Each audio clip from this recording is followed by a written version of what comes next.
Rapper Marlon Craft has a new song challenging cliches about American unity, arguing the U.S. cannot try to be unified until people really confront things that should not be negotiated, from scientific truths about COVID to the white supremacy problem. Take a quick look at this new searing song. To defeat white supremacy, you gotta first want to defeat white supremacy. I don't think most of us really do. How many white mirror convos really bearing fruit? Fake tweets about how you love everyone. You won't even wear a mask to save somebody's grandmother. Kraft is 27 years old, speaking from a different generation than the political leadership class, and he's not taking anything for granted. In fact, in this song, he argues that without the once-in-a-generation pandemic, Trump might have won re-election.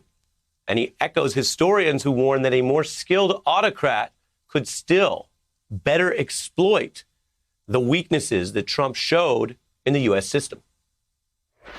Truth is, if not for COVID, Trump would have won re-election in a landslide. So we evaded Armageddon for good old store brand depression. But if a leader more savvy and less sociopathic with true fascist aspirations come along, it's gonna be tragic. 74 million proved if the right rhetoric is used. We could end up on the wrong side of World War II. Fascinating to see the wider cultural reckoning in real time. Michael Steele's back with us. Quite a song, huh?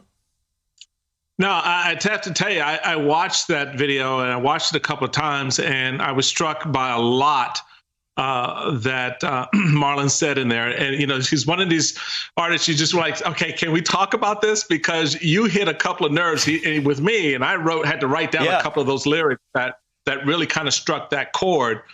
So I think he's got something important to say, you know, and it'd be good to talk about it. Yeah, well, you know what? Let's talk about it, because I have extra news. We like to go big on Fridays, and Marlon Craft is here with us as well. Oh. Sir, welcome to the Beat, your first time. What's up? What's going on? Hey, I'm man, good, what's man. up? I'm good. Yeah. I'm here in my quarantine apartment chilling. Yeah, well, you're chilling. You're chilling, sir, but you're putting the heat on, as I think you know and our viewers know. Michael Steele's a pretty experienced political expert. He was moved by it. We noticed the video. Tell us what you're getting across in this new song.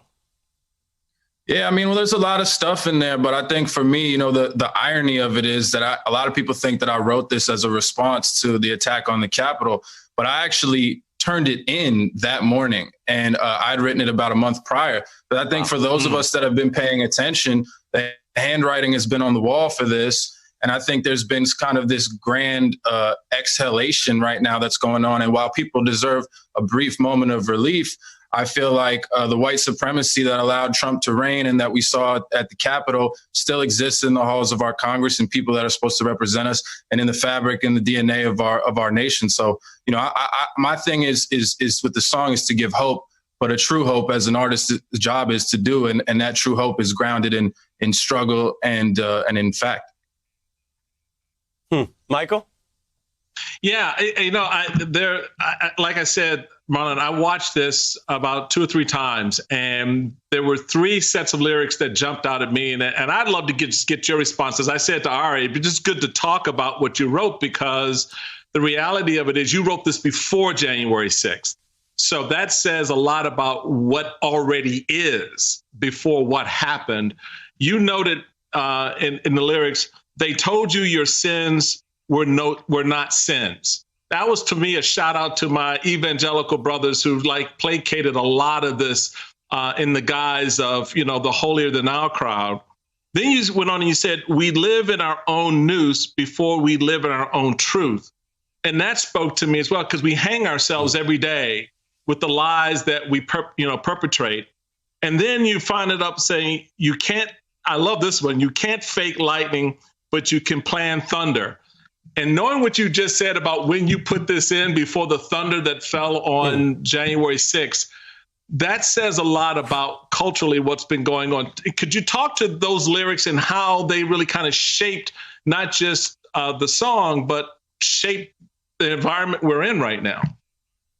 Yeah, I mean, I didn't even realize, I guess they feel prescient reading them now, but to be honest, every moment has felt sort of like this along the way. I mean, I guess I'll go backwards, you know, like the you can't plan lightning. You can't fake lightning, but you can plan thunder. You know, the lightning is the truth. The lightning is something that actually happens. That is fact. That is nature. The thunder is the sound. And there's a time in between the lightning and the thunder where for whatever actually happens, you recognize and register what's going on. And what's going on in our politics and in our world and in our media is that in that in between, people are lying, and dogmatically so, and people are receiving thunder, which feels big and grand and dangerous. And these things just aren't true. It's a charade, you know. And then the other lyric with the noose and the truth. I mean, for me, I'm an artist, so it's like I'm not really here to get into specifics of policy or anything like that, especially not today. But for me, it's about the psychological condition. And white supremacy is a psychological condition. It's an institutional condition. And until we really acknowledge what's going on in the mirror inside of ourselves and our own psyches, you know, I don't see things really changing.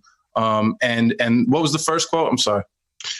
They told you your sins were not sins.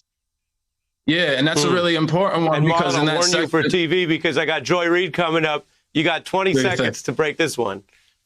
Okay, well, that look, man, this is what it's about. It's about working people, and it's about the proletariat. And you know, the corporate class has been telling poor white people and minorities and middle class white people and minorities that they don't have the same struggle for years and years and years, and dividing them through things like religion and telling them that these awful atrocities they're doing aren't awful.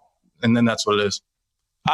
Good stuff, man. I appreciate it. I appreciate both of you having this dialogue.